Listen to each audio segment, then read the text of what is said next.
तत्सवितुर्वरेण्यं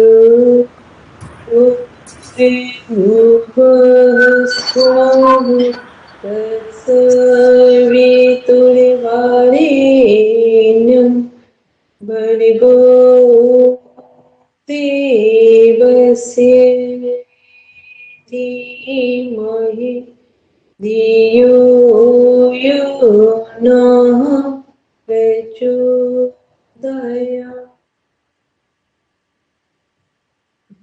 सभी लोग मन ही मन संकल्प को दोहराएंगे। हम आजीवन यम और नियम का पालन करेंगे, पूरे विश्व में योग की पताका फहराएंगे। हमारे संकल्प दृढ़ता और निर्भयता से भरे हुए हैं, जिनके माध्यम से सकारात्मक दिशा में सब कुछ किया जाना संभव है। इन्हीं भावों के साथ दोनों हथेलियों को आपस में रब करते हुए धीरे से अपनी आंखों पर रखेंगे। कोमलता के साथ अपनी आंखें खोलेंगे। आज हम लोग कौन सा टॉपिक पढ़ने वाले हैं? मैम अभी भी नहीं आ रहा वीडियो, मैंने कर लिया दोबारा फिर भी नहीं, फिर आपकी तरफ से कुछ नेट का इश्यू है। ठीक है, यहाँ प्रॉपर वीडियो शेयर हो रहा है और आपकी तरफ से कुछ नेट का इश्यू आ रहा है। ठीक है, हम लोगों की तरफ से समस्या नहीं है। Okay ma'am. अमितेश भैया, ये अष्टांग योग के बाद का टॉपिक शेयर करिए और ऊपर ले जाइए। रुकिए रुकिए, हम बोलेंगे वहां रुकेंगे और ऊपर लीजिए। नहीं नहीं, ऊपर का मतलब और ऊपर पेज नंबर आगे करने हैं। 7 8, हाँ 1 मिनट 8 के नीचे लेकर आएंगे। 1 मिनट भैया, 8 नंबर पेज 1। हाँ ये देखिए, अभी ये हम लोग पढ़ेंगे राजयोग की अवस्था है। नहीं, इसको भी नहीं देखिए, और ऊपर ले जाएंगे। इसको भी आगे वाले में कवर करना है, जहाँ राजयोग के बारे में पढ़ेंगे।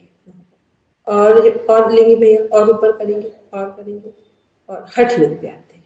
ठीक, बस बस 1 मिनट रुकेंगे जरा भैया, 1 मिनट।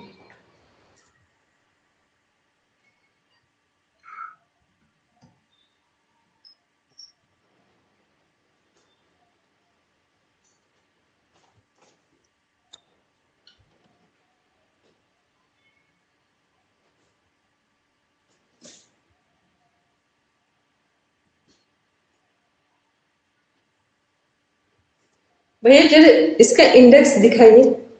अमितेश जी, इसका इंडेक्स देखेंगे, स्टार्टिंग में लेकर आइए।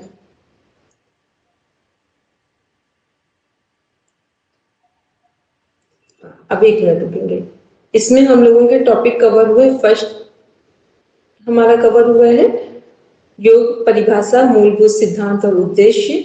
फिर योग के सिद्धांत में योग सूत्र और अष्टांग योग कवर हुआ है। ठीक है, अब आते हैं हम लोग योग के प्रकार में राजयोग। ठीक है भैया, आप जो 8 नंबर पेज है उससे ऊपर जाएंगे, ओपन करेंगे तो जो हम लोग अष्टांग योग पढ़ रहे थे उसी में नीचे राजयोग भी है। चलिए ओपन करेंगे, 7 नंबर पेज पर आएंगे। आप 7 नंबर पे आएंगे, राजयोग ही पहले है। और करेंगे, हाँ करते जाएंगे, हम बोल देंगे और आएंगे। और अब 1 मिनट रुकेंगे, 1 मिनट भैया संपर्क, हाँ इससे ऊपर लेंगे, थोड़ा सा ऊपर करेंगे, बस ठीक है, बस आप ठीक। अब सभी लोगों को एक बार याद दिला दें, हम लोग ने जब पढ़ा था अभी योग सूत्र या अष्टांग योग, तो यहाँ पर एक हेडिंग जब अष्टांग योग देख रहे थे वही लिखा हुआ था राजयोग और अष्टांग योग।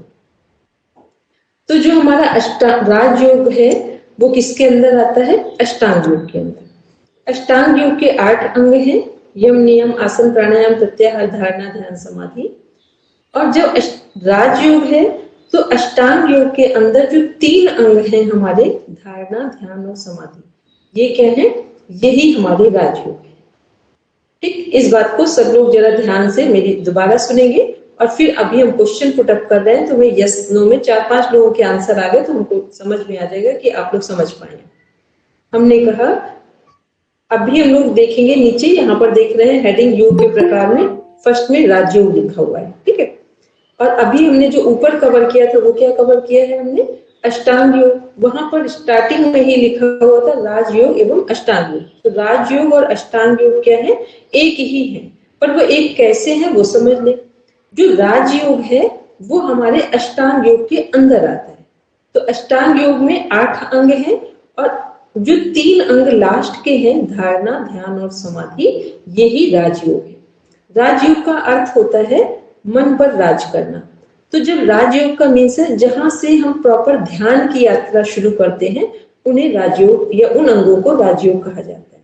तो अष्टांग योग के अंदर 3 अंग लास्ट के, धारणा, ध्यान, समाधि, राजयोग है। अब जितने लोगों को ये लाइन समझ में आई है कि राजयोग और अष्टांग योग कैसे एक हैं, वो हैंड रेज करके रिप्लाई दे दें। जितने लोग अभी सुन रहे हैं, जिनको ये लाइन समझ में आई है, वो बोलेंगे कि राजयोग और अष्टांग योग कैसे एक है। मैम एक बार फिर से बोल दीजिए। और बाकी के लोग? अष्टांग योग से राजयोग आता है। अष्टांग योग से शेष भाग धारणा, ध्यान, समाधि को राजयोग कहा जाता है। Very good. और कोई? गीतांजलि जी बोलेंगे। अष्टांग योग में लास्ट 3 जो है वो राजयोग है, धारणा, ध्यान और समाधि। वेरी गुड, वो राजयोग है। ठीक है। मीनाक्षी जी बोलेंगे। जी मैम। Yes ma'am. अष्टांग योग ही राजयोग है। अष्टांग योग में जो धारणा, ध्यान और समाधि इंक्लूड है, उन्हीं को राजयोग कहते हैं। वेरी गुड, ठीक है। चलिए अब एक क्वेश्चन का आंसर और सभी देंगे। जो समाधि है, इसको और किन नामों से जाना जाता है? हमने उस दिन जो लास्ट क्लास ली थी, कल बताया था, कई चीजें बताई थी हमने। समाधि को किन किन नामों से जाना जाता है? समाधि,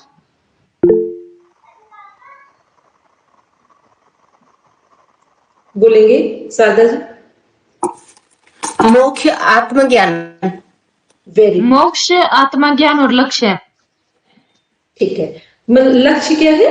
मनुष्य जीवन का लक्ष्य ही है समाधि, मोक्ष, आत्मज्ञान, ब्रह्म ज्ञान। ठीक है। और इंग्लिश में क्या इसको बोलते हैं? साल्वेशन। ठीक है, SALVATION। चलिए, तो ये ठीक है। अब एक बार जिन्होंने बोला था कि मैम समझा दें, तो अपने शब्दों में एक बार फिर बोल रहे हैं कि राजयोग और अष्टांग योग एक ही है, लेकिन अष्टांग योग के अंदर सभी अंग राजयोग नहीं है। केवल 3 अंग जो लास्ट के हैं, धारणा, ध्यान, समाधि, उन्हें ही राजयोग कहा जाता है। ठीक है। अब मे भी पॉसिबल लगभग सबको समझ में आ गया होगा, अदरवाइज ये रिकॉर्डिंग जो है इसको दोबारा सुनेंगे। ठीक है। चलिए अब हम लोग देखते हैं ना योग के प्रकार। वैसे योग के कई प्रकार हैं, लेकिन यहाँ पर जो प्रकार बताए गए उनको हम डिफाइन कर रहे हैं। तो भारतीय योग में योग के कई प्रकार हैं, लेकिन यहाँ 6 हैं, तो उसको बात कर रहे हैं। तो 6 कौन कौन से हैं? राजयोग, हठ योग, भक्ति योग, ज्ञान योग, कर्म योग, तंत्र योग। तो जो हमारा राजयोग है उसको देखते हैं। अभी उन्होंने राजयोग ऑलरेडी, क्योंकि पहले देख रहे हैं अष्टांग योग पढ़ा ही है, उसके अंदर राजयोग पढ़ चुके हैं, तो उसी को हम लोग आगे कंटिन्यू करेंगे। चलिए मीनाक्षी जी पढ़ेंगे राजयोग को।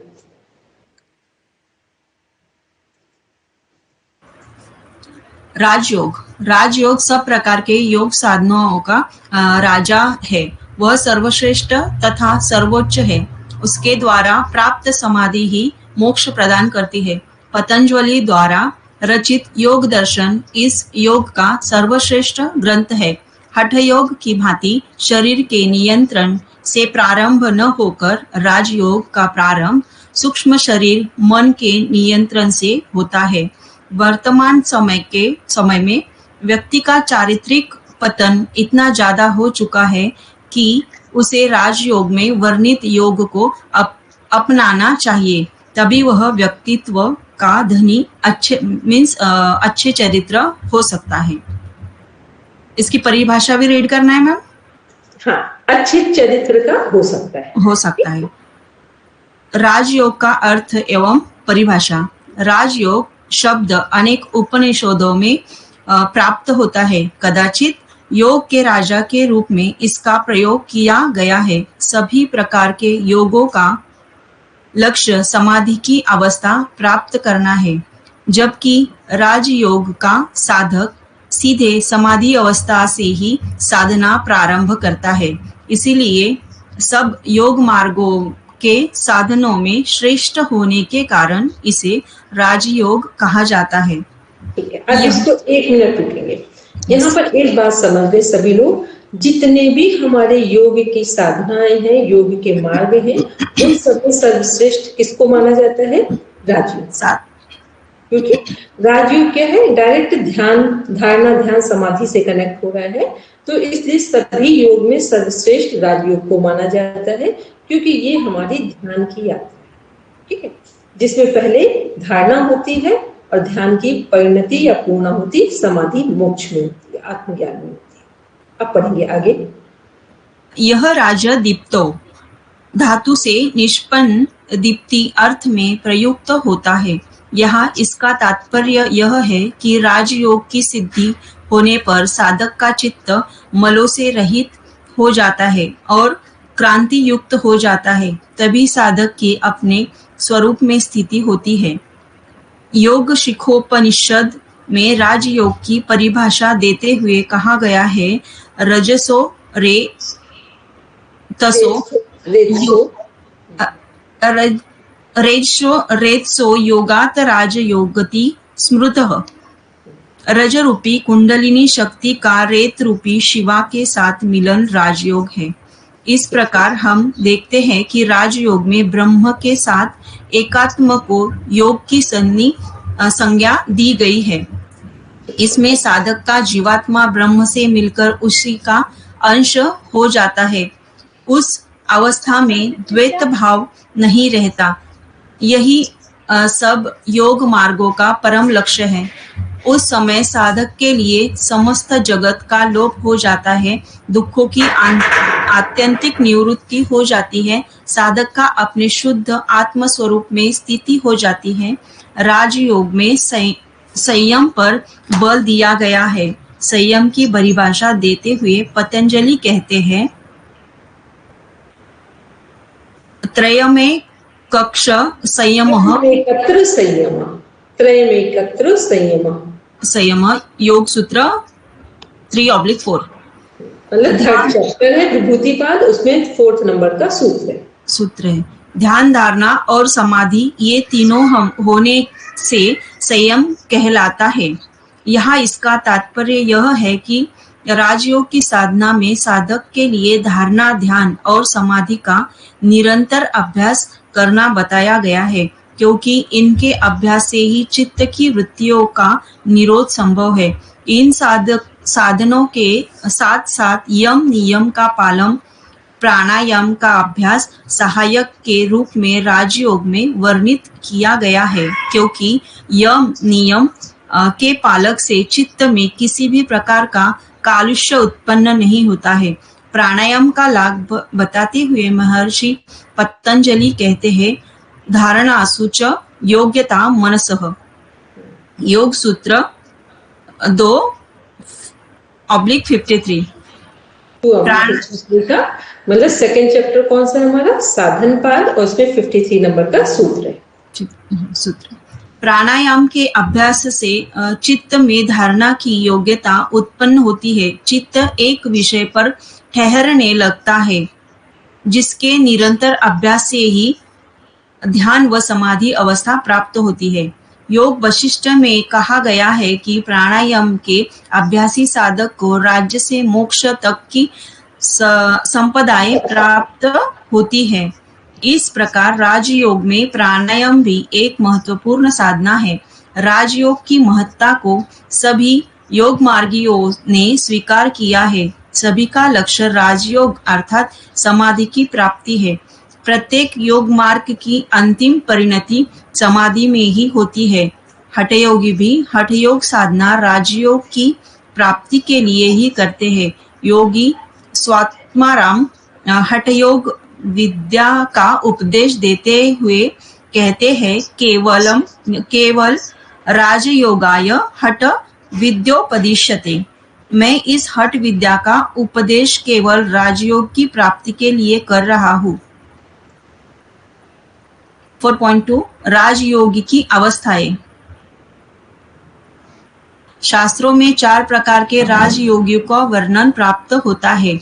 एक मिनट रुकिए मीनाक्षी। जो ऊपर अभी हम लोगों ने पढ़ा कि हठ योग की हठ योग का उद्देश्य क्या है?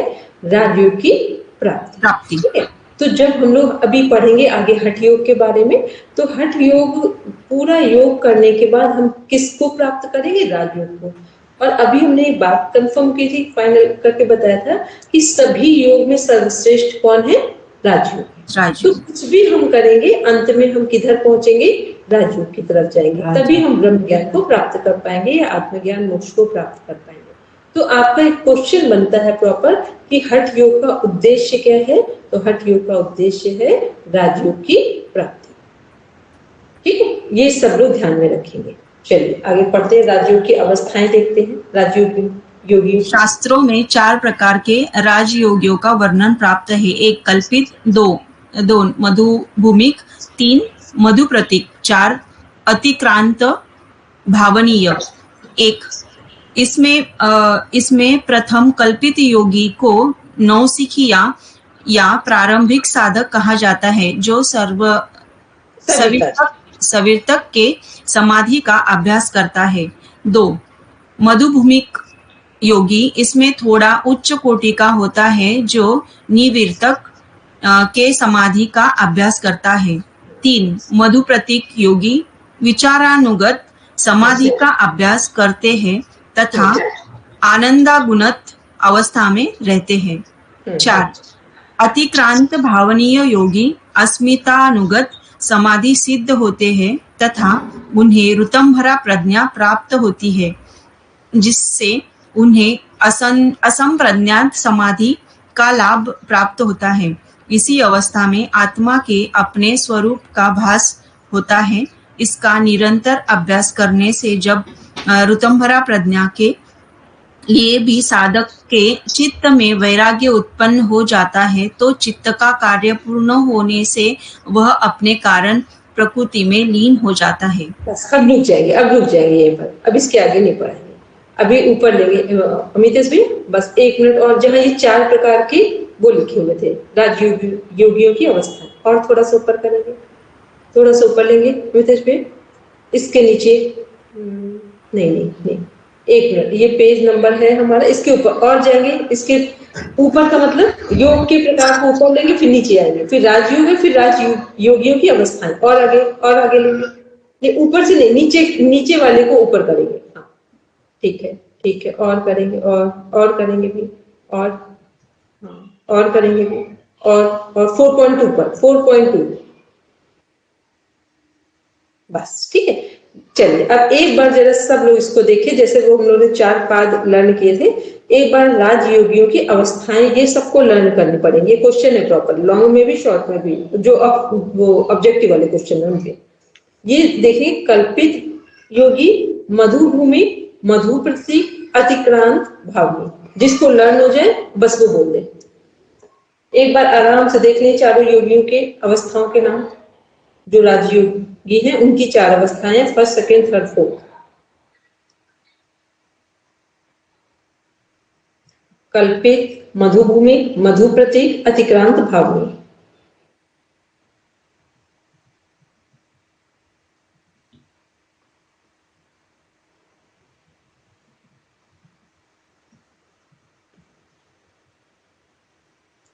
जिनको लर्न हो गया वो बोल देंगे।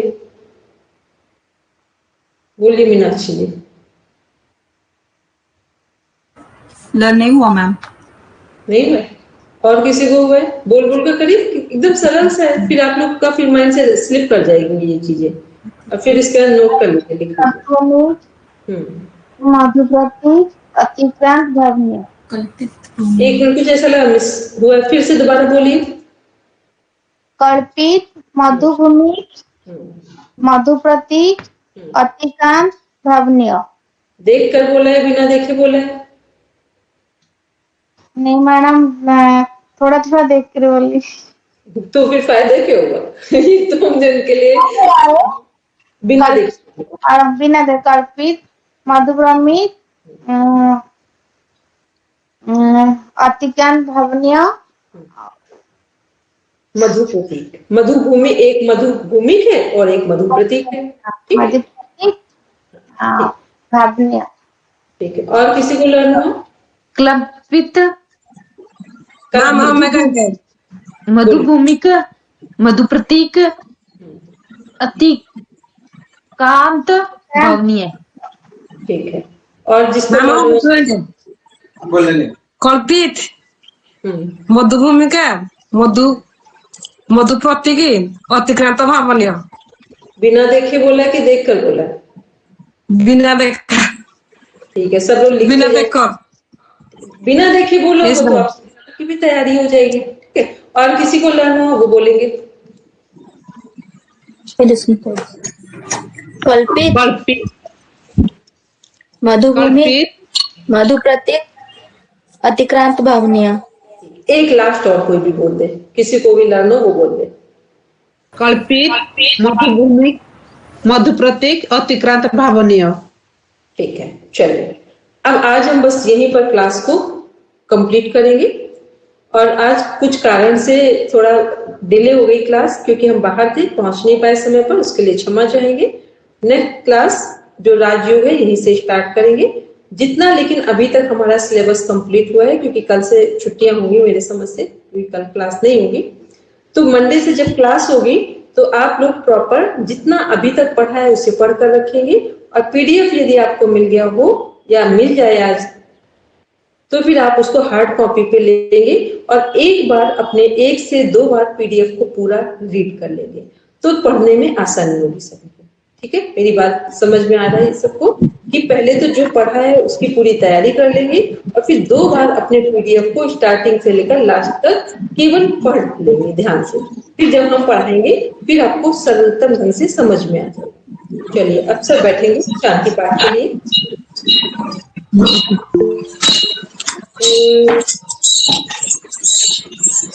शांति शांति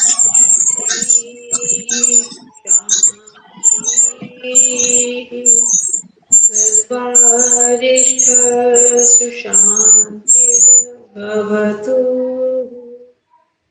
Now review palm. Touch your eyes. Then open your eyes. सबको प्रणाम, शुभ रात्रि और होली की सभी को ढेर सारी शुभकामनाएं। मंडे को मिलेंगे। मैम बाबा सबको